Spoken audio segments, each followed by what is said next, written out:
Hello and welcome to the Feel Freaking Amazing podcast. I have one of my friends and colleagues here today. Ed's not here because we couldn't figure out how to get the camera to work. Just to acknowledge, he was available, but we couldn't get the camera to not show anyone but me. And I'm sure there's someone who can unpack that, but I can't. Anyway, welcome. I have Dr. Elisa Song here today. She's a friend of mine. She is a Stanford, NYU, UCSF trained integrative pediatrician, pediatric functional medicine expert, mom to two thriving kids, and she's on a mission to revolutionize the future of children's health. She's the best-selling author of The Healthy Kids, Happy Kids, an integrative pediatrician's guide to whole child resilience.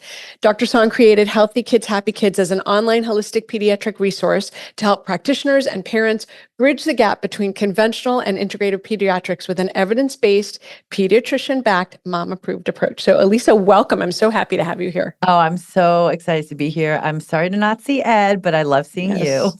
Ditto. I'm sorry he's not here, but we'll figure it out. I guess we got to reinstall the app. So how'd you get into this? I didn't even ask you that. Into pediatrics and functional medicine, or all of it? Yeah, all of it. Like, you have a particular focus on gut health and integrative pediatrics and functional medicine. So what was the moment where you were like, okay, the traditional path is not mine. I'm going here. Yeah. I mean, really from the beginning, because when I was at Stanford as an undergrad, I had no intention of being a doctor. Like, that was the furthest thing from my mind, because my mom was an OB/GYN growing up, solo practitioner. She delivered all her own babies like you did back then, which is amazing. But I saw the life that she had. And I'm like, that's not really for me. And I didn't know any other way. So I thought, I'm not going to do medicine, but I love kids and I want to work with kids. So I didn't know what that meant. I thought maybe teacher. And then I landed on, okay, I'm going to be a lawyer. I'm going to be, a civil rights lawyer. I'm going to be on Capitol Hill advocating for children. And I took the LSATs, and I mean, there you go. I was all set, right? But then, life happens, and I was walking through Stanford campus, and I saw on a flyer, this is back in the late 80s. So I saw a flyer for the American Holistic Medical Association. It was one of their first annual conferences, and I'd never heard that term. I'm like, what is holistic medicine?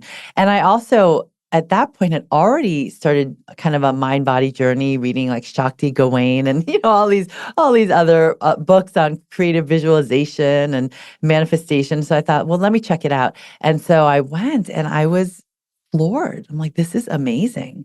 And I heard, people who were just getting known, like Andrew Weil and Deepak Chopra, Joan Borisenko. And I thought, okay, I could do this. I could do this as a doctor. And so I called my mom up, and I was like, guess what? I want to be a naturopathic doctor.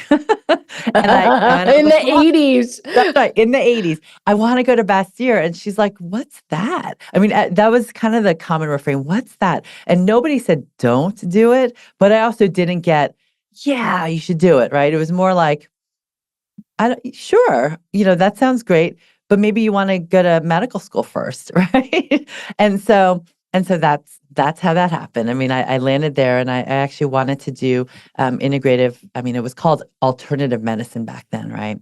And so even through med school, I started, an alternative medicine group in medical school, and in residency, I actually was able to create Actually, by that point, we were calling it a holistic. So I created a holistic pediatric rotation for myself. So it's been there this whole time. But I didn't know functional medicine. It was just more like, I love all of this really holistic way of caring for kids. And so same thing, after residency, I'm like, this is not for me. I don't want to be a hospitalist. I don't want to be a neonatologist. I don't want to be in the ER or urgent care. Primary care is like, a patient every 10, 15 minutes. I can't do that. And so then I went back. I went back to get my master's in public policy. And I'm like, you know what? I will now do advocacy. This is my path, but I'll do it in children's healthcare. And same thing. I was at UC Berkeley campus, saw a flyer, for the Center for Mind Body Medicine Food as Medicine Conference, hosted by James Gordon. And I went and I'm like, what is this concept? Food is medicine, right? What you eat matters. And I heard a very young Mark Hyman, and I was just like, this is what I'm going to do. And so I started off my practice as a functional medicine pediatrician. Got it. So you've seen a lot, right? You've really watched trends come and trends go. So what would you say is the state of children's health today? Well, we know it's not good. And it's not to paint a picture of doom and gloom, and that's never me, right? I never want to, just share scary statistics and say, "Okay, there you have it." We live in a toxic world. There's nothing you can do. I mean, you and I wouldn't be doing this work, right? If there was no hope. But the latest statistics from the CDC are that, nearly 1 in 2 kids has some sort of a chronic health condition. I imagine it's probably more than that, simply because how many kids have health concerns that are chronic and persistent, but don't have a quote diagnosis, so they're not captured by insurance with the ICD-10 codes, right? And I just think back to when I was a resident back in the kind of early '90s. Right. And this was at UCSF, where we saw a wide range of patients. But when I was at UCSF, I remember I was in my developmental pediatrics rotation, and we saw a child with autism, and I was told by the developmental pediatrician attending that as we were ready to graduate from residencies, like, look, if you see a handful of autistic kids in your lifetime, that's going to be a lot. I mean, this was like mid '90s, right? Late '90s. I mean, fast forward, I opened up my practice and I was like, oh my gosh, there's so many families in need.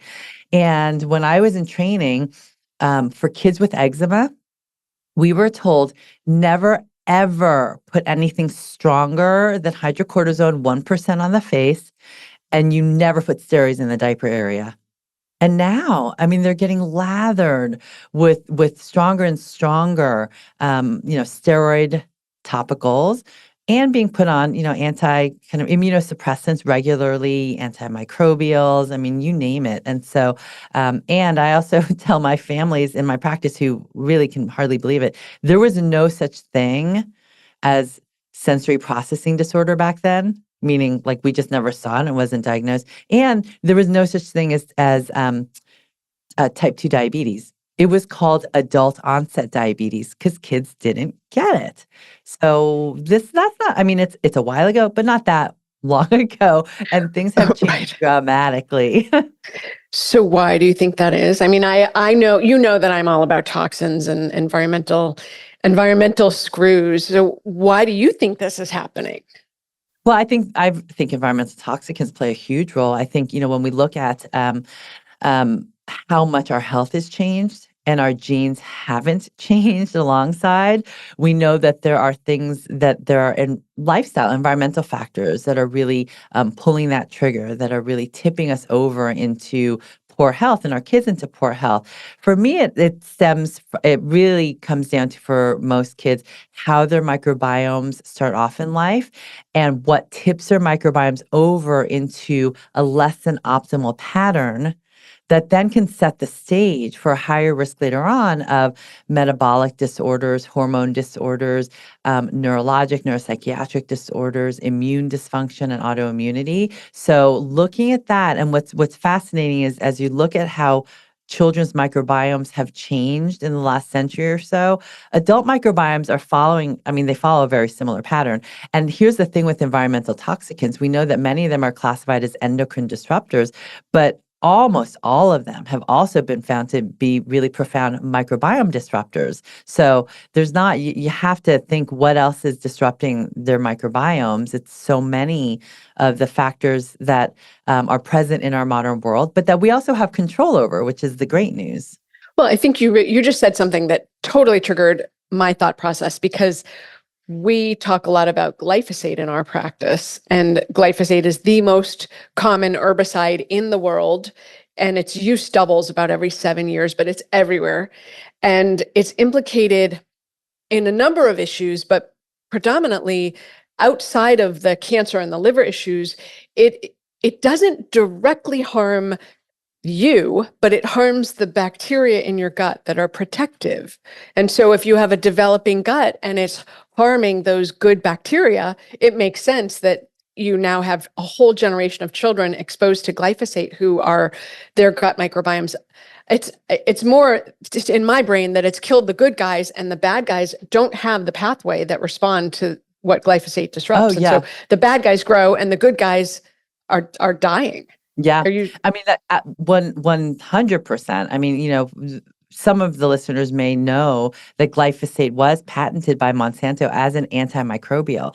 So it's not just even an antibiotic, a broad antimicrobial. So that has so many implications for, disrupting our microbiome. And our microbiome is not just bacteria. We have yeast that should be there at a certain level. We have certain other, we're finding maybe some parasites are commensal. But when you broadly wipe out your gut microbiota and glyphosate, it has a sneaky way. There was one say that was, I'm like, oh my gosh, it's so insidious because it can preferentially kill your beneficial bacteria, your flora, and preserve the not such good flora like Clostridia.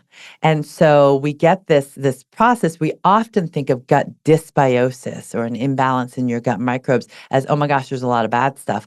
Well, I would say for infants and for probably most adults too, it's really the loss of the beneficial flora that has the most significant impact. Because when we can get that beneficial flora in, that can crowd out anything that doesn't want to stay. And the pathways that you're talking about, I mean, the glyphosate will knock out some of the pathways that are really responsible for our microbiota creating neurotransmitters for us, like our serotonin and our dopamine and acetylcholine. So when glyphosate knocks out that pathway, it kills the bacteria, kills the remaining bacteria's capacity to make our neurotransmitters. I mean, it's no wonder we have a crisis of mental health and neurodevelopmental concerns. Yeah. So glyphosate's one. What are some other things that are disrupting our kids' microbiomes? Do you have like a pick list? Okay, here's the top 5 things. Yeah. So there's glyphosate. And in the book, I call them microbiome mischief makers. Okay. So glyphosate is absolutely one of the top 3 that I mentioned. The other 2, so these FDA-approved food additives, these are things that we have to understand how to keep out of our diets, even at a very young age. And if we can keep these out preconception and when you're pregnant, any of these. I mean, for instance, when we know for babies, there is some controversy over whether or not moms pass their gut microbes through the placenta, but certainly they pass them through vaginal delivery. And so a healthy infant microbiome from the beginning relies upon a healthy mama gut microbiome and a healthy mama vaginal microbiome. So if moms are exposed to environmental toxicants and glyphosate and ultra-processed food additives that are really disrupting her microbiome, we're not helping to support our babies to have the healthiest microbiome to start with. But with these food additives, there's a class of food additives that I really pay particular attention to in terms of the microbiome and the resulting immune disruption that can occur and neurodevelopmental concerns. They're a category called emulsifiers.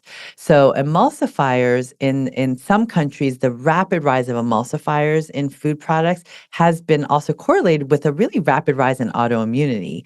And so, we want to be aware that these emulsifiers can disrupt the gut microbiome, can trigger leaky gut from happening to happen as well. But you're not going to see emulsifiers on the label, right? I was just going to ask you, like, what am I looking for in the label? Yeah, you're not going to see emulsifiers. And this is where one of the most important things that I think can move the needle for kids and teens' health to really propel them to be, the most well and empowered young adults as possible is to teach them how to read food labels like a gut hero. That's like the number one thing, because it is not realistic for most kids, teenagers, young adults to never ever buy any packaged foods, right? But if we can be savvy, and the emulsifiers, they are the chemical ingredients that are designed to keep your food together, prevent it from becoming a goopy mess. So you'll find them in protein bars, even the ones that seem quote healthy. You'll find them in ice creams. You'll find them in sauces, right? Very commonly, like salad dressings, or let's say barbecue sauces. So what you want to look for: carrageenan, xanthan gum, carboxymethylcellulose or CMC, mono and diglycerides are also very common. Now, I don't expect people to have this list memorized in their head, but once you start reading food labels and you just have that visual memory of, oh, if it says mono something, I'm going to put it back. Right. That's an emulsifier that I don't want. So, and I've tasked my kids. I mean, this is something we want to teach our kids. So when we go grocery shopping and they're like, hey, Mom, can we, have some ice cream? Right. I'm like, all right. So I task them with, you go to the aisle, find an organic ice cream that doesn't have emulsifiers in it. Find a label that I would be happy with and that you would be happy with. For me, from a perspective of, that it's not going to destroy their gut microbiome. For them, from the perspective that, oh, it's going to taste good, right? And so I mean, so many of them have mono and diglycerides. Right. So I don't really like ice cream, which must make me not American, but I've never liked it when I was a kid. Funny. But it's so funny, like 15 years ago, one of my kids came home, it was maybe a little bit less. She came home with this bright blue bottle of water. And she goes, we got this in school, Mama. I'm like, great, great. She goes, can I drink it? I'm like, I don't know. What's in it? And she goes, I don't know. I said, well, turn it over. Let's read the label. And she starts rattling off these things. She goes, why don't you read it? I can't read these words. Yeah. And I said, well, that's kind of your first indicator. If it's got stuff you can't pronounce and you can't read at 8, that it's probably not food. Like, don't eat that. So she reads it off. And, I've always had a particular issue with artificial colors and artificial flavors. So immediately when it starts to say saccharin, aspartame, I'm like, no, we're not doing any of that. But it also has artificial colors. And then it literally has stuff I can't pronounce. Yeah. So I said to her, I don't know, do you want to put that in your body? And she goes, I don't think so. I was like, no, it's not food. Don't put that in your body. Like, that's not food. If you want, we can look for some, organic food coloring that doesn't have dye in it, that's powered by beets, and we can make your food blue if you really want it to be blue. Or algae, but we're not going to drink that. So I totally get it. I always make my kids like, you do the work. You tell me what's in it.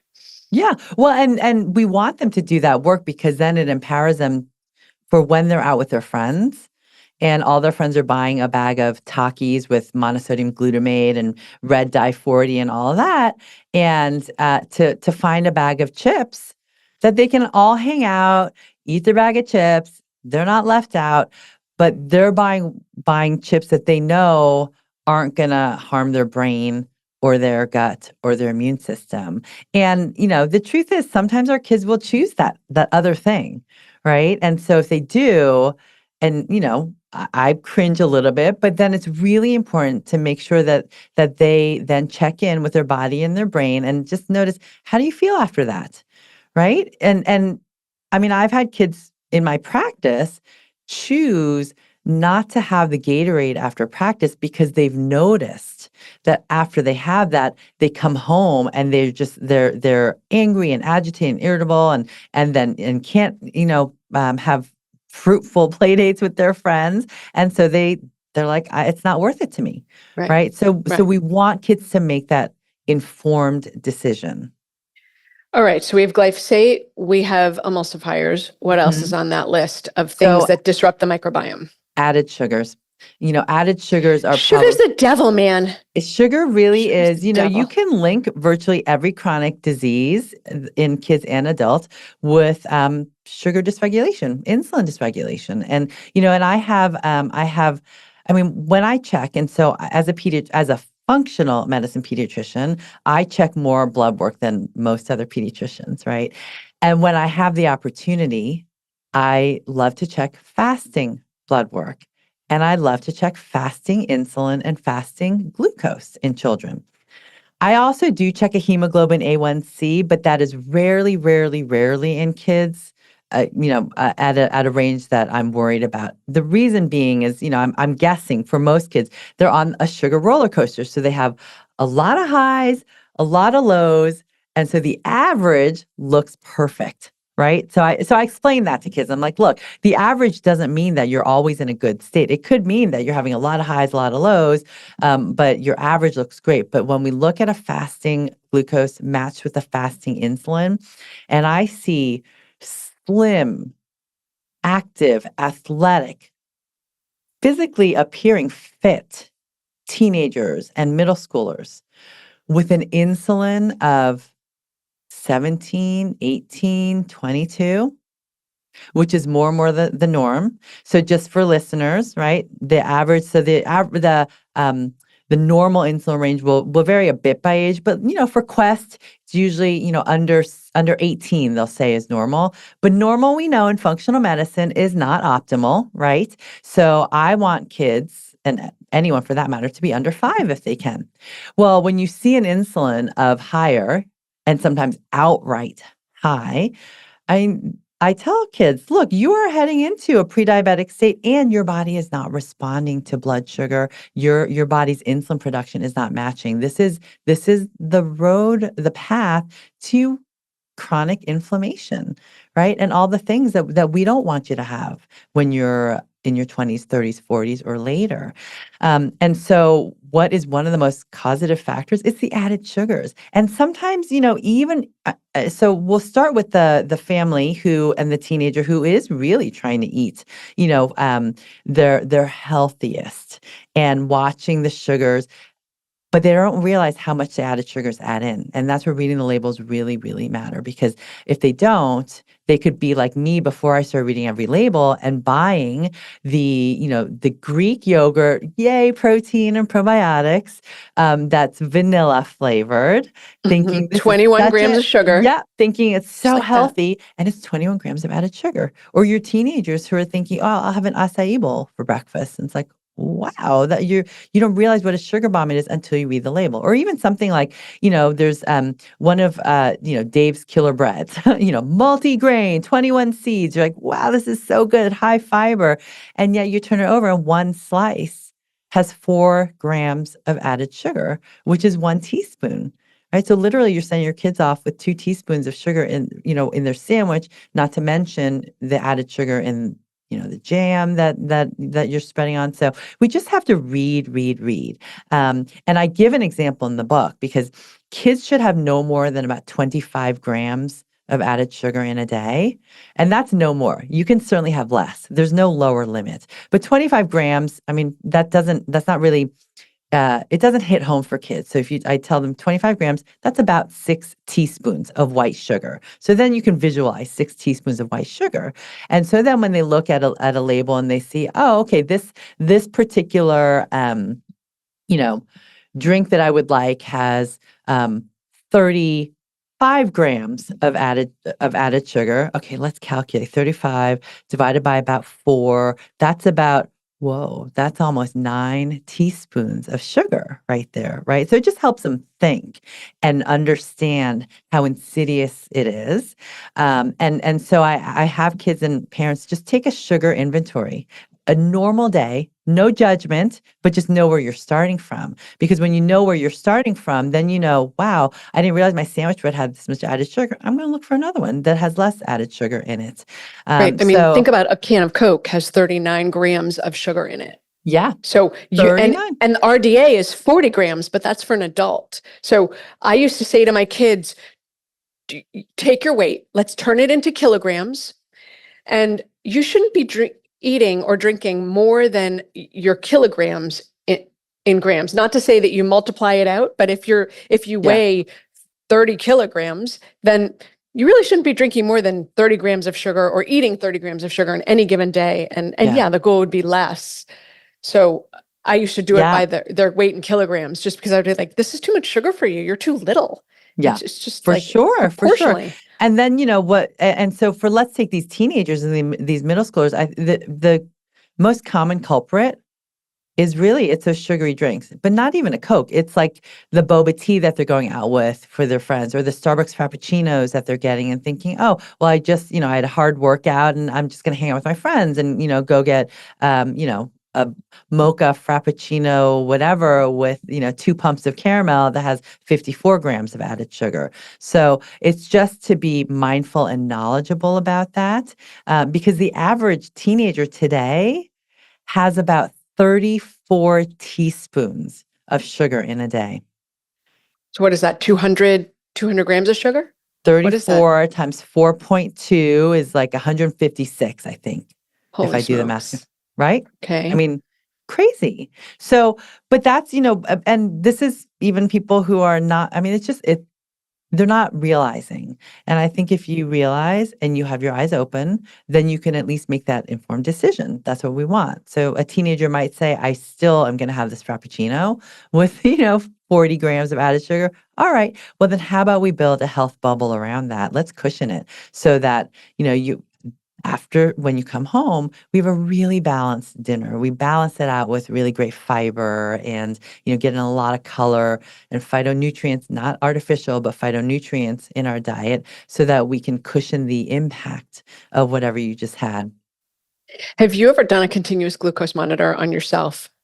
I have not. I actually have 4 that I'm setting up for our whole family. I'm going to have to convince Kenzie and Bodhi, but I think it's one of the most insightful things you can do. And just to really get that personalized view. I happened to do it last year, and I remember that vividly because it was my birthday and I didn't feel well. And I had the CGM on and I ate the weirdest dinner. I ate manchego cheese crispy pucks and I slathered them with chopped liver. I didn't eat anything else at dinner. I know That it's sounds kind of good to me. I think it's delicious, but it's like a weird meal when you say to Yeah. people, let's have chopped liver on crispy cheese. People are like, That's right. what? So I eat this for dinner and then I felt a little bit better and I had a piece of cake. And my blood sugar after eating all of this, the cheese and the chopped liver is 100% protein. And then I had a piece of cake and my blood sugar didn't go anywhere. And the take home message is really like protein first, protein first, protein first, because it levels out the impact of, if you're going to eat sugar, you want to have that buffer beforehand. So I always say to my kids, like, eat your protein first. Don't eat your rice first. Eat your protein first, because that's going to level out your blood sugar and allow your body to have more resilience around whatever you're exposing it to, instead of spike your blood sugar, play catch up, spike your blood sugar some more. It's a lot. It's so much more workable that way. Yeah, So, absolutely. Yeah. Okay. I mean, that is, when we think about pairing foods too, I mean, it is really important for, the teenagers going out or your middle schoolers going out and making these choices to know, first of all, pay attention to how you feel, about an hour after you have that thing, watch for that crash.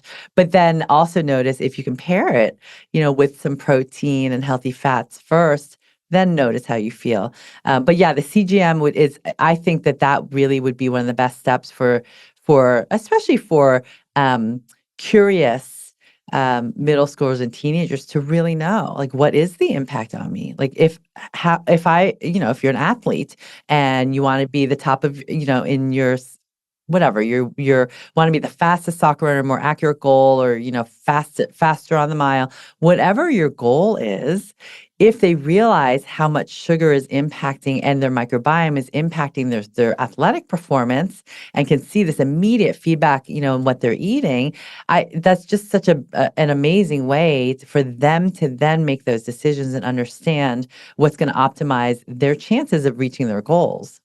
Right.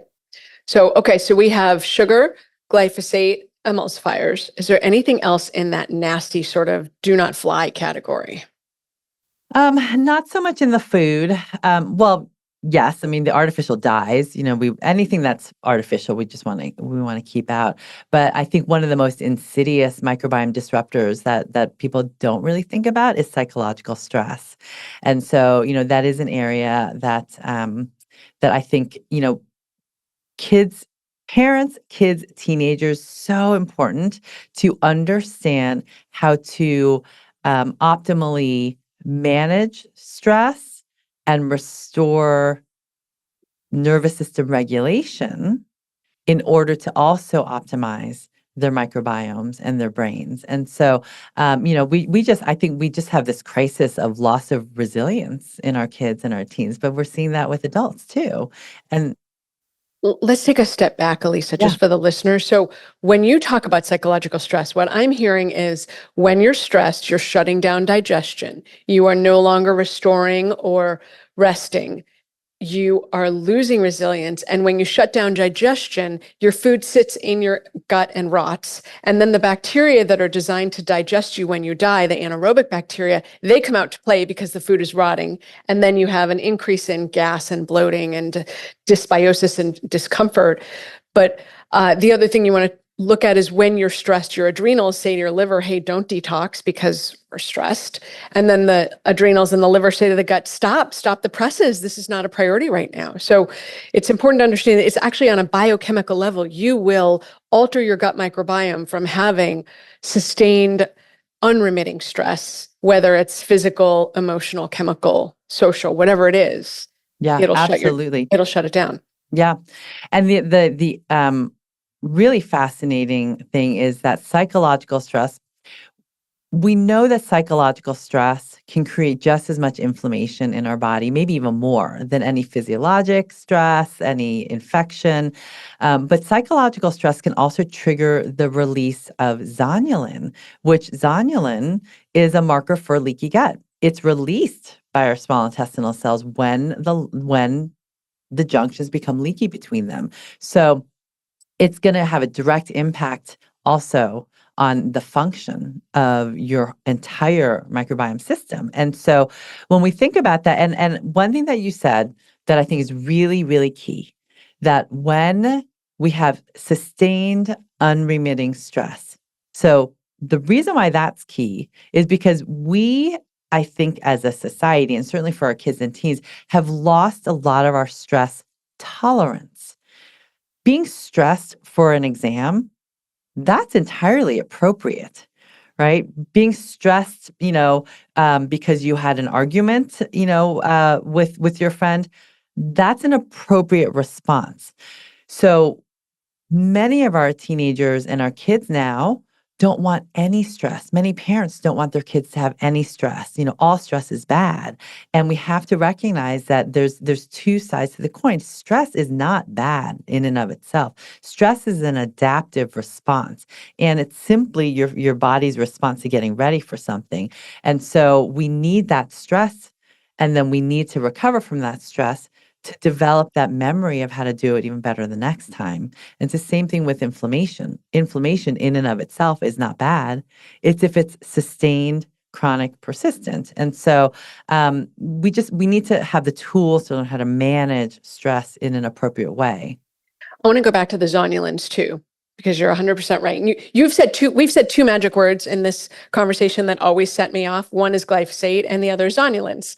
So, so zonulins are the substance that will dissolve the tight junctions in your gut. And they're particularly nasty because if you eat gluten, you increase the zonulins that get put out because there's a receptor called CXCR3 in your gut lining.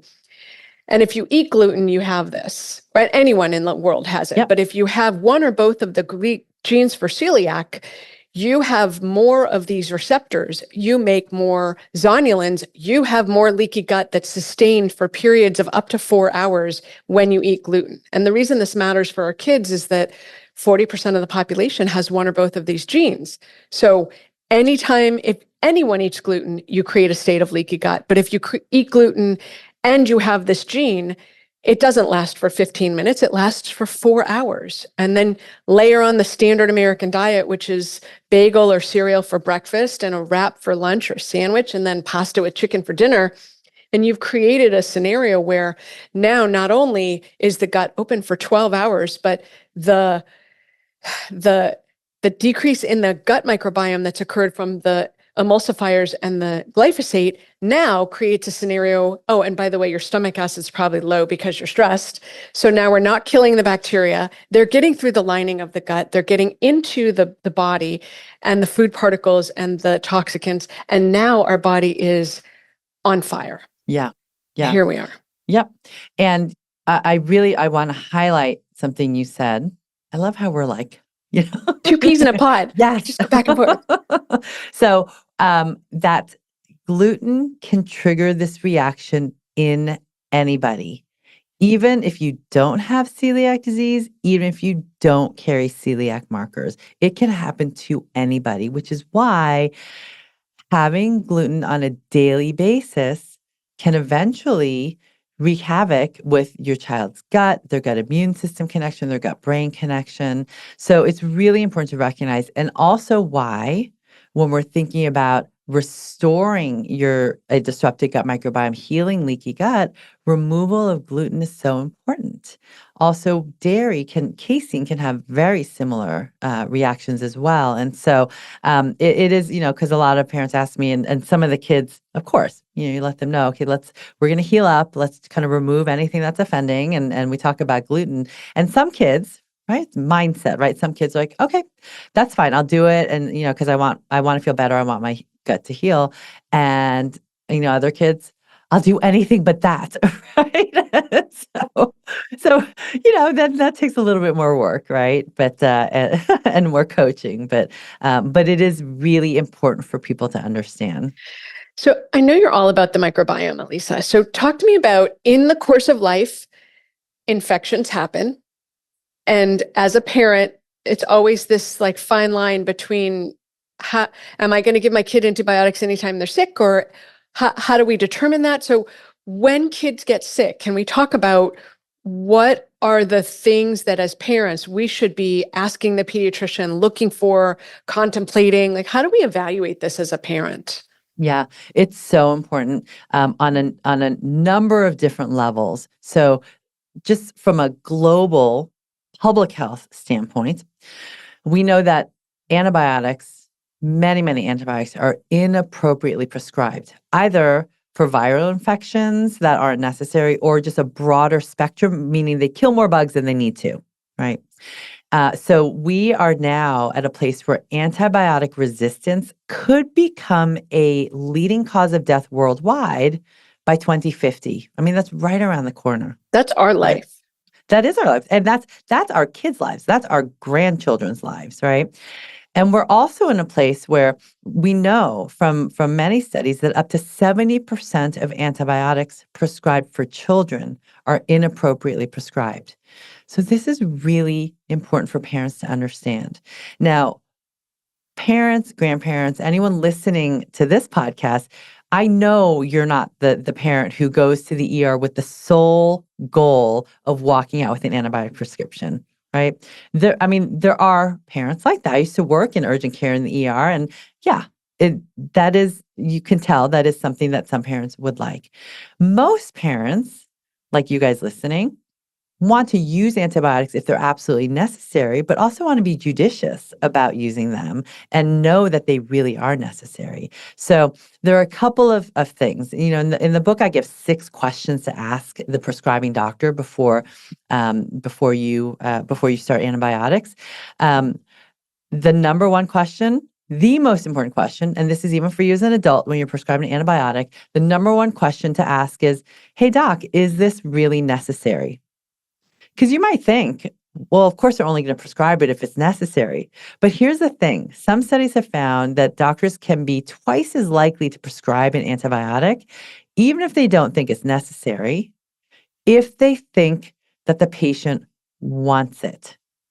Right. And so simply by asking that question, you're opening the door to letting this doctor know, you know what, I'm not one of the parents that came in here just for the prescription. I just really want to know, is it necessary? And if it's necessary, I'll do it, but I want to know, for sure.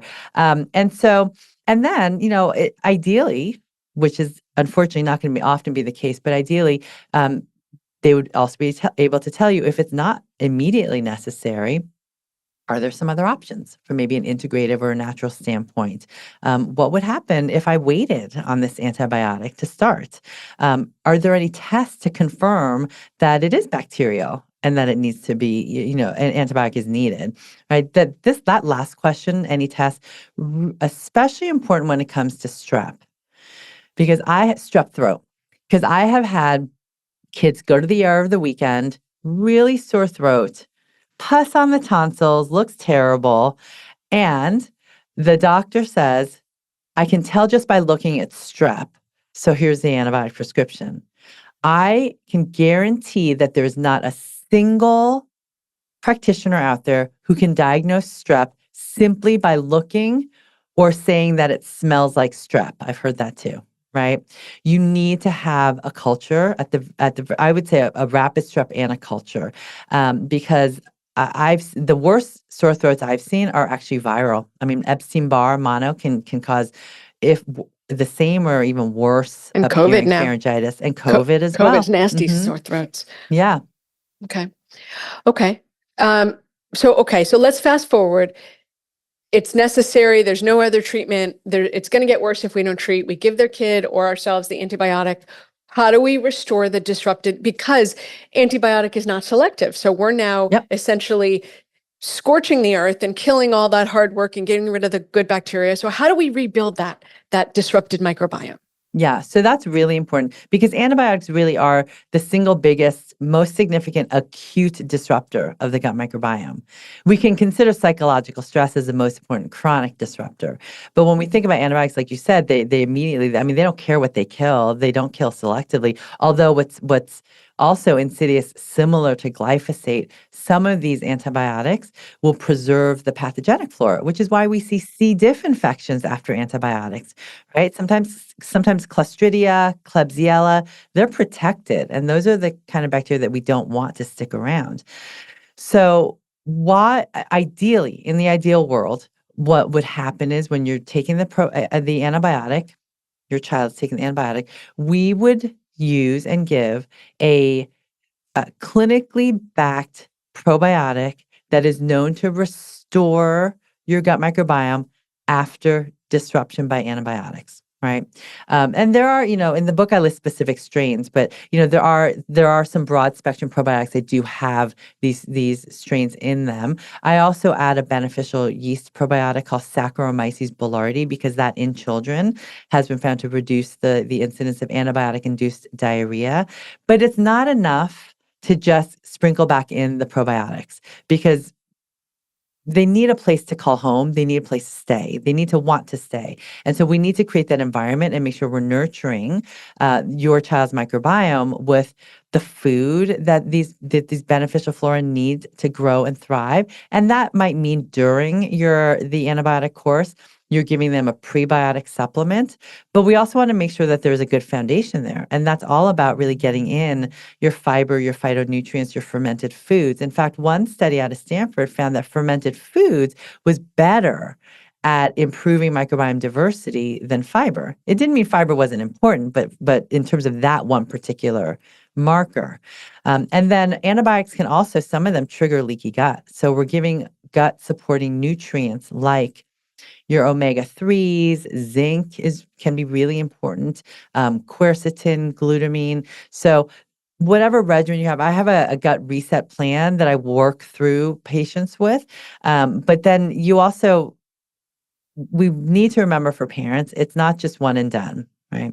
When we think about giving the probiotics, sure. I mean, you can give them while you're taking the antibiotic course away from the antibiotics.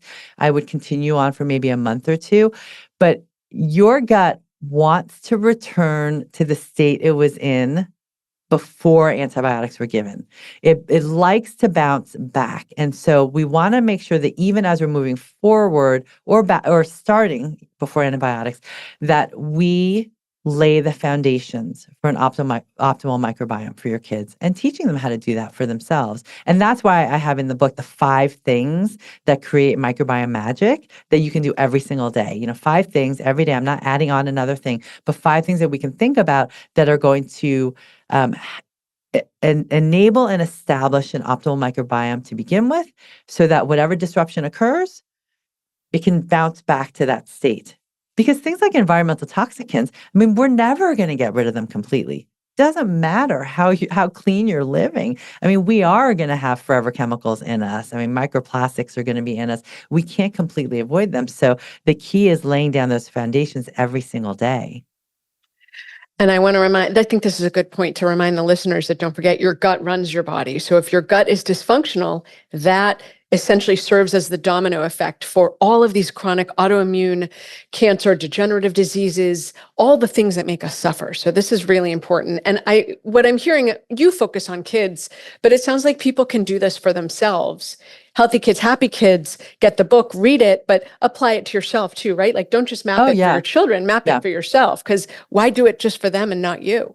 I mean, it should be for the whole family. And I've had, grandparents read the book. I've had parents read the book and say, oh my gosh, I did my own sugar inventory. Now I know how to, where I can swap things to really move the needle on that front. Or, wow, I didn't realize these were some of the things to look out for on a food label. Or I didn't realize how important, vagus nerve work was for optimizing the gut microbiome. It is especially important for children, but I don't want to say especially. It's important for all of us, all of these things, right? Because just as, for infants in particular, if we have this opportunity to lay that foundation before babies are born and in that first really key 0 to 3 months of life, that's ideal.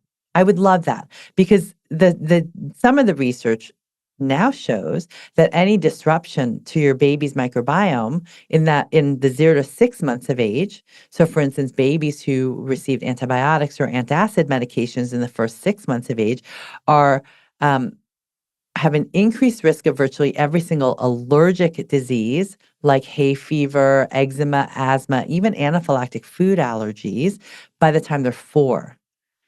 And another really large study looked at mother-infant pairs and looked at antibiotic exposure in the first 2 years of life. They even included antibiotics that were given in utero to mom for, let's say, a sinus infection or a UTI, and found that those infants who were exposed to antibiotics in the early days of life were significantly increased risk for developing mental health concerns by the time they were older or teenagers. So things like ADHD, anxiety, depression, sleep disorders, and the more rounds of antibiotics, the higher the risk. And again, the risk was highest for the 0 to 6 months of age. So if your kids are older right now and they've had antibiotics when they're babies, I know it can be stressful to think about, but this is why we just have this information, right? We sit with it. I let people know my own 2 kids had antibiotics, both of them when they were under 5 weeks of age. We can only move forward. And now you have the knowledge because no matter how old you are or how disrupted your gut microbiome is, we can still restore your microbiome. It's just that it might take a little longer, right? But the first step is in the knowing. Right. And more than that, you want to also be pragmatic, right? So when I was 6 months old, I had pneumonia. And so they gave me antibiotics for that. Yeah. But what are the options, right? Yeah, the alternatives are really worse. So always, and I actually ended up taking antibiotics for a really nasty infection about 4 months ago. And I'm still rebuilding my gut, like focused on rebuilding my gut. And I'm like just sort of taking on these things that you're saying and going, okay, I can rebuild. It's slow and steady. And hopefully I won't have antibiotics for a while. So again, so I think, this has been amazing information. I think the question people are left with, other than where do they buy the book, right? I have the book. I'm going to, I don't lend it out though, because then I never get it back. So where can people buy the book and where can people find you? Yeah. So my book is available pretty much anywhere books are sold. So of course, Amazon, something like 75-80% of all books are bought on Amazon. And if you would like to support someone other than Amazon, you can find it at Barnes & Noble, your local indie bookstores. In fact, there's the indiebookstore.com where you should be able to find if there's someone close to you. But, Walmart, Target, Barnes & Noble, of course. And then to stay in touch, keep learning from me, you can sign up on my newsletter. That's healthykidshappykids.com. If you check out the website, I have articles and lots of information there. And I'm most active on Instagram, which is where I share more frequent updates. So that's healthykids_happykids. Awesome. We'll put it all in the show notes so people can reach you.